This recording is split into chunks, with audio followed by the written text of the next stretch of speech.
6 साल की जेल काटने के बाद असली बेटी जैसे ही घर लौटी, नकली बेटी ने फिर वही पुराना नाटक किया, जमीन पर गिर पड़ी ताकि इस औरत को दोबारा जेल भिजवाया जा सके। ये देखते ही पिता ने हाथ उठाना चाहा, मगर अगली ही पल औरत ने उसे जोर से पीछे फेंक दिया। पिता को यकीन ही नहीं हुआ, जो बेटी कभी चुपचाप सब सहती थी, आज वही खुलकर विरोध कर रही थी।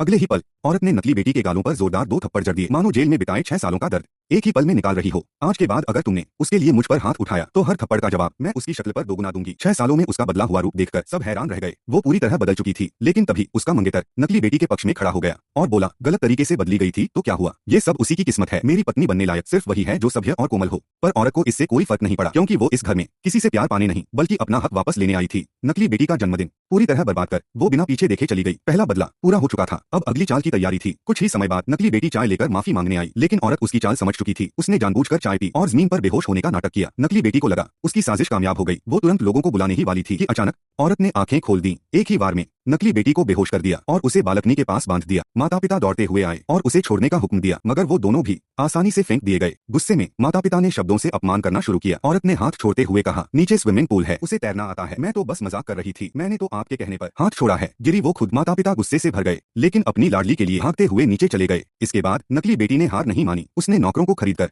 औरत को एक छोटे कमरे में बंद करवा दिया। उन्हें लगा उसे क्लॉस्ट्रोफोबिया है, वो टूट जाएगी, लेकिन 6 साल की जेल उसे पहले ही फिर से जन्म दे चुकी थी। वो शांति से हंसी और बिस्तर पर रखे नकली सांप को देखकर बोली, 6 साल बाद भी इतनी बचकानी चालें।